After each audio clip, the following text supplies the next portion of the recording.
Sunan Gunung Jati merupakan salah satu wali Songo. Dalam sejarah penyebaran Islam di Indonesia, kita mengenal 9 wali yang disebut dengan Wali Songo. Satu dari 9 wali tersebut adalah Sunan Gunung Jati.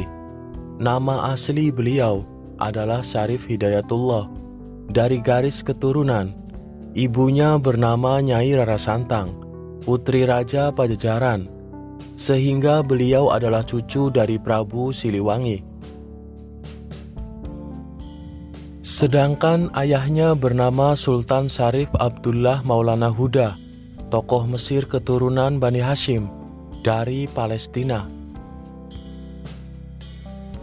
Di usianya yang masih muda, Sunan Gunung Jati sudah belajar banyak agama, terutama agama Islam.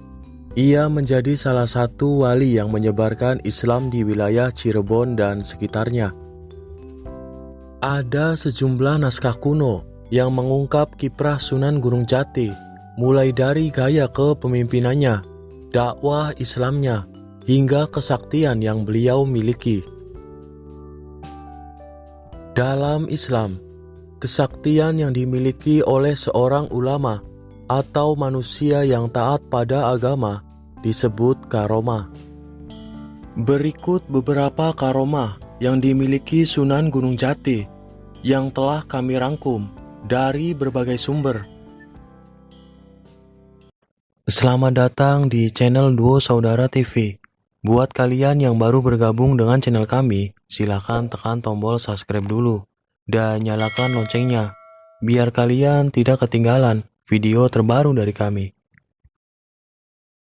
Sunan Gunung Jati berpengaruh besar pada penyebaran Islam di Cirebon dan sekitarnya.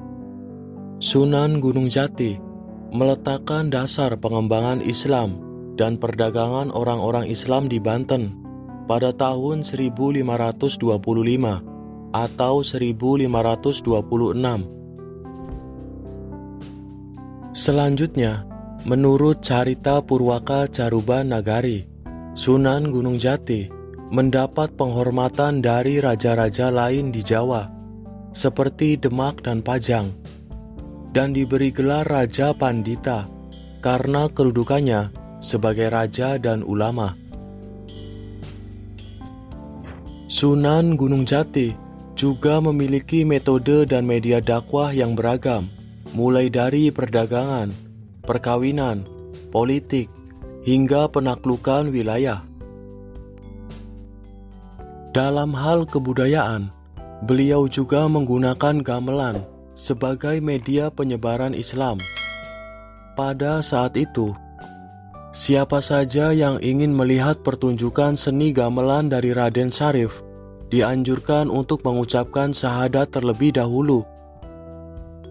Beliau juga mengubah kebiasaan orang-orang membaca mantra menjadi doa-doa Islami. Tak hanya menyuruh untuk menyembah kepada Allah, Sunan Gunung Jati juga memiliki salah satu ajaran filosofi yang cukup terkenal, yakni sebuah kalimat, "Ingsun titip tajuk lan fakir miskin", yang artinya masyarakat dianjurkan untuk selalu memelihara musola atau masjid dan tidak boleh melupakannya.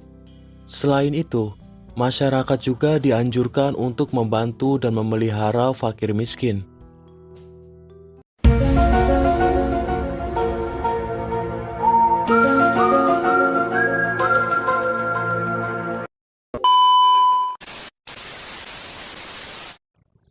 Pertama, Sunan Gunung Jati menguasai 99 bahasa di Nusantara.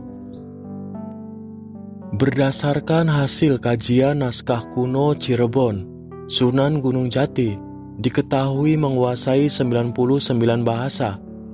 Bahasa yang dikuasai bukan hanya bahasa dunia, melainkan bahasa lokal yang ada di seluruh pelosok Nusantara. 2. Sunan Gunung Jati, pemimpin yang disegani dan pintar berpolitik. Pada masa kejayaannya, Sunan Gunung Jati juga ahli dalam bidang politik, dalam menyebarkan Islam dan mengembangkan Cirebon. Beliau dapat meruntuhkan kerajaan induk besar seperti Pajajaran, hingga mengusir Portugis di Selat Sunda, dibantu kerajaan Demak. Ketiga, Sunan Gunung Jati memberikan pendidikan dan menyerukan dakwah Islam. Sunan Gunung Jati juga teladan di bidang pendidikan. Beliau tak segan berbagi pengetahuan dengan banyak masyarakat melalui dakwah Islam. Beliau juga menjadi pendidik hingga ke pelosok-pelosok desa.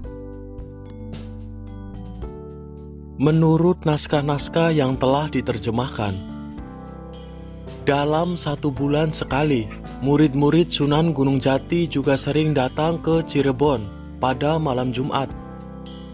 Pada malam itu, mereka khusyuk mendengarkan pengajian. Kegiatan rutin mereka itu dinamakan Seba Kliwon. 4. Menguasai strategi perang dan memperluas wilayah kekuasaan.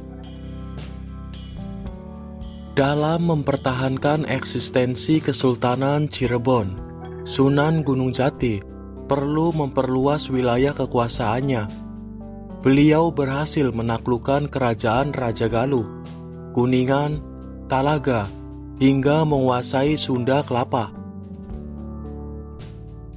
5. Menyembuhkan tumor tanpa operasi bedah. Sunan Gunung Jati juga memiliki karomah dalam ilmu kedokteran. Pada saat itu, ada pasangan suami istri tengah berselisih paham, mempersoalkan perut sang istri yang membesar. Suaminya yakin kalau perut yang membesar itu hamil, tapi sang istri tidak yakin.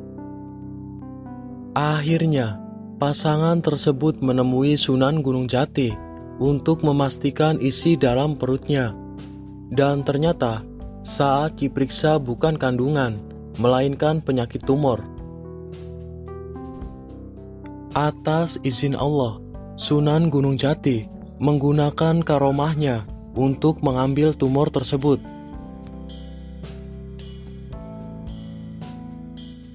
Nah, itulah karomah Sunan Gunung Jati yang bisa kami bahas dan kami rangkum. Terima kasih yang sudah nonton videonya sampai selesai.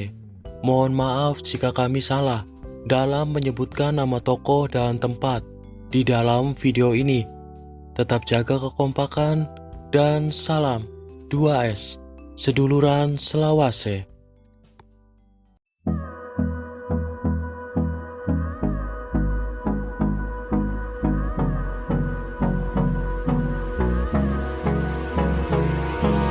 Hold me close till I get up.